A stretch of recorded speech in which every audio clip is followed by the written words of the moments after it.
Film के शुरुआत में हमें एक लड़की को दिखाया जाता है जिसका नाम नारू होता है। इनका एक कबीला होता है जहाँ के लोग शिकार किया करते हैं। नारू भी सुबह सुबह जंगल में शिकार करने जाती है। नारू को एक हिरण दिखाई देता है। नारू उस हिरण को मारने जाती है और उस हिरण को मारने ही वाली होती है, पर आसमान में एक तेज आवाज़ होती है तो हिरण उस आवाज़ से डरकर वहाँ से भाग जाता है। नारू उसके पीछे भागती है पर हिरण उसे नहीं मिलता, पर उसका कुत्ता जिसका नाम सरी होता है वो एक ट्रैप में फंस जाता है। इस जंगल में और भी दूसरे लोग हैं जो शिकार करने आए होते हैं और ये ट्रैप उन्हीं का लगाया हुआ होता है और नारू अपने कुत्ते को उस ट्रैप से निकालती है और फिर आसमान में एक बार वही आवाज़ गूंजती है तो नारू उसे देखने जाती है और उसे बादलों को चीरता हुआ एक एलियन शिप दिखाई देता है। फिर सीन चेंज होता है और हमें नारू और ताबे को शिकार करते हुए दिखाया जाता है, जहाँ पर नारू ताबे को बताती है आज सुबह आसमान में मैंने कुछ देखा, पर ताबे उसकी बातों का यकीन नहीं करता तो नारू वहाँ से अपने कबीले में वापस आ जाती है, जहाँ पर उसकी माँ कुछ जड़ी बूटियों को पीस रही होती है और नारू को एक फूल लेने भेजती है। ये एक खास किस्म का फूल होता है। नारू उस फूल को तोड़ती है और फिर उसे अपने कबीले वाले दिखाई देते हैं तो नारू उनसे पूछती है क्या हुआ। कबीले वाले कहते हैं एक शेर फूही को ले गया है, हम उसे ही ढूंढ रहे हैं।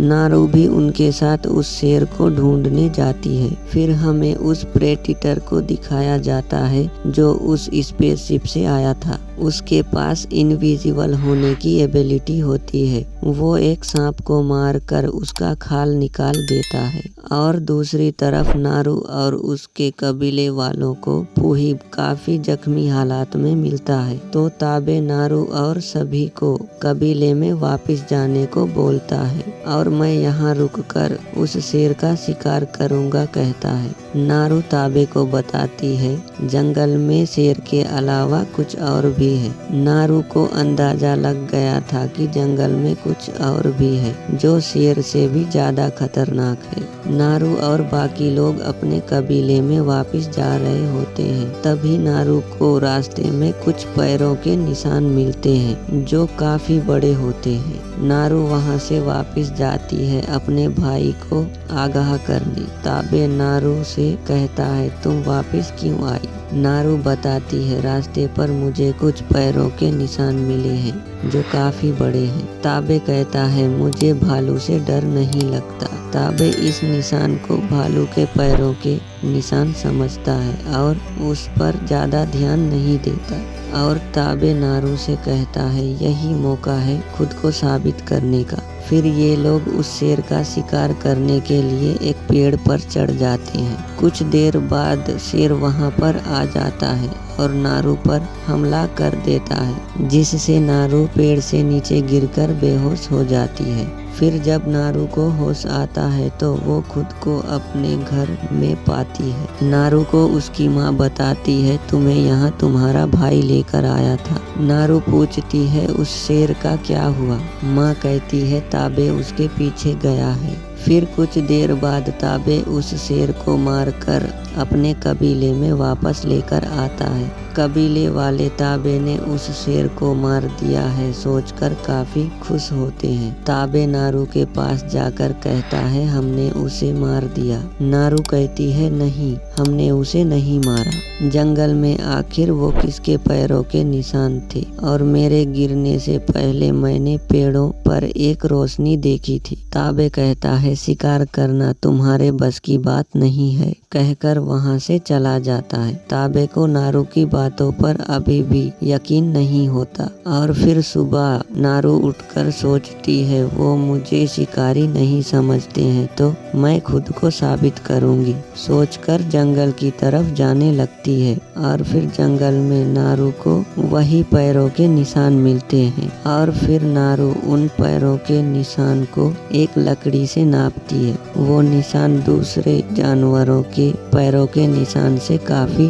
बड़े होते हैं। और हमें एक भेड़िए को दिखाया जाता है जो एक रेबिट का शिकार कर रहा होता है, पर उस भेड़िए को वो प्रेडेटर मार देता है और उसका सर अलग कर लेता है। और दूसरी तरफ नारू कुछ रेबिट्स का शिकार कर रही होती है। फिर नारू कुछ रेबिट्स को मारकर रात के उन्हें भूनकर खाती है और सुबह वहां से आगे चली जाती है। और फिर हमें उस प्रेडेटर को दिखाया जाता है जो उस भेड़िया के सर से हड्डी अलग करके अपने पास रखता है। फिर नारू को कुछ मरे हुए भैंसे दिखाई देते हैं जिन्हें कोई मारकर उनका खाल निकाल के ले गए होते हैं। ये दूसरे शिकारियों का काम होता है। नारू वहां से आगे जा रही होती है, पर तभी वो एक दलदल में फंस जाती है। दूसरी तरफ वो प्रेडेटर उन मरे हुए भैंसों के पास आता है और इधर नारू उस दलदल से निकलने की कोशिश कर रही होती है। कुछ देर बाद नारू उस दलदल से बाहर निकल जाती है। फिर नारू को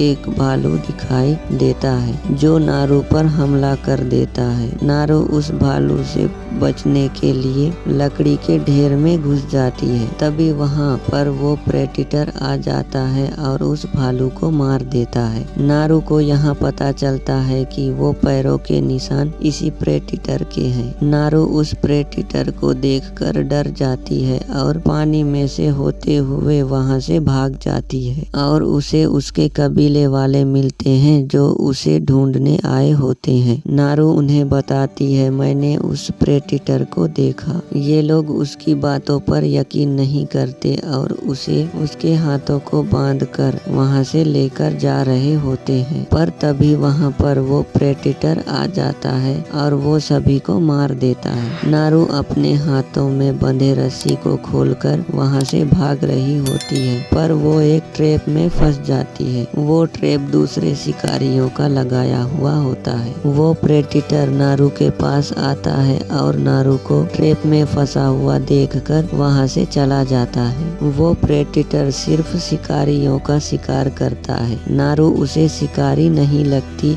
इसीलिए उसे कुछ नहीं करता। फिर वहाँ दूसरे शिकारी जो उस ट्रैप को लगाए होते हैं वो वहाँ आ जाते हैं और नारू को पकड़कर वो अपने साथ लेकर जाते हैं और उसे एक पिंजरे में बंद कर देते हैं। फिर नारू के पास एक आदमी आकर पूछता है, तुमने वहाँ क्या देखा? पर नारू उसे कुछ नहीं बताती। फिर वो लोग नारू के भाई ताबे को भी पकड़कर यहाँ लेकर आते हैं। फिर वो लोग नारू और ताबे को एक जगह बांधकर उस प्रेडेटर के आने का इंतजार कर रहे होते हैं। तभी वहाँ पर वो प्रेडेटर आ जाता है और उन सभी शिकारियों को काफी बुरी तरह मारने लगता है। फिर किसी तरह नारू और ताबे अपने हाथ में बंधे रस्सी को तोड़ देते हैं और ताबे एक घोड़ा लेने जाता है और नारू सरी को लेने जाती है। फिर वो प्रेडेटर वहाँ पर 3 बॉम्ब्स को छोड़ता है जिससे वहाँ पर एक धमाका होता है और वहाँ के सारे शिकारी मर जाते हैं।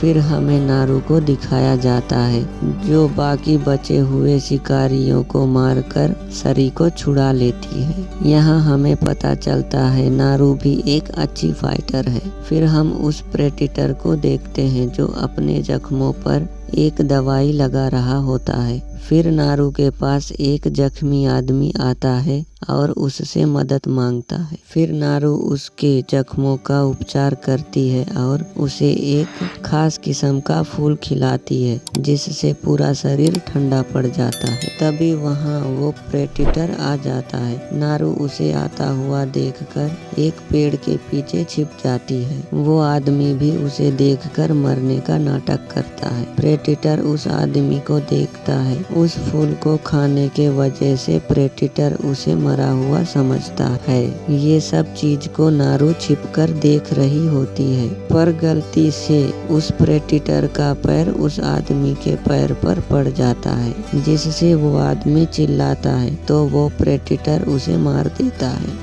फिर वहाँ पर ताबे आकर उस प्रेडेटर से लड़ने लगता है। इसी बीच प्रेडेटर का हेलमेट नीचे गिर जाता है जिससे उस हेलमेट का लेजर लाइट एक पेड़ पर लग जाता है, जिससे वो प्रेडेटर अपना हथियार चलाने पर वो लेजर लाइट लगा हुआ पेड़ पर ही लगता है। वो प्रेडेटर उस हेलमेट के बिना निशाना नहीं लगा सकता। नारू छिपकर ये सब देख रही होती है, पर वो प्रेडेटर ताबे को मार देता है और नारू वहाँ से भागकर एक नदी के पास आ जाती है। फिर रात के एक आदमी उसी नदी में पानी पीने आता है। ये आदमी दूसरे शिकारियों का सरदार होता है। फिर नारू उस आदमी को बेहोश करके जंगल में ले जाती है और उस आदमी के हाथ में एक खाली बंदूक को देती है और नारू एक फूल को खाती है, जिसे खाने से प्रेडेटर उसे खतरा नहीं समझता। फिर वहाँ प्रेडेटर आता है और उस आदमी को मार देता है। नारू पीछे से प्रेडेटर के सर में गोली मारती है, जिससे प्रेडेटर का हेलमेट नीचे गिर जाता है। नारू उस हेलमेट को लेकर वहाँ से भाग जाती है और लकड़ियों का एक ट्रैप बनाकर उस हेलमेट को एक ही जगह में पॉइंट करके रख देती है और फिर वहाँ पर वो प्रेडेटर आ जाता है। नारू उस प्रेडेटर से लड़ने लगती है। नारू लड़ते लड़ते उस प्रेडेटर का एक हाथ काट देती है, जिससे वो प्रेडेटर कमजोर हो जाता है और फिर नारू उससे लड़ते लड़ते उसके गले में एक रस्सी को फंसाकर पॉइंट किया हुआ जगह में उसे गिरा देती है। फिर वो प्रेडेटर उठता है और अपना हथियार निकालकर नारू की तरफ चला देता है, पर वो हथियार घूमकर उसी के सिर में लग जाता है, जिससे वो प्रेडेटर मर जाता है। और फिर नारू सुबह उस प्रेडेटर का सर काटकर उसके कबीले में लेकर जाती है और फिर इसी के साथ ये फिल्म यहीं पर ख़त्म हो जाता है। दोस्तों, वीडियो जरा सा भी अच्छा लगा हो तो लाइक और सब्सक्राइब कर दीजिएगा।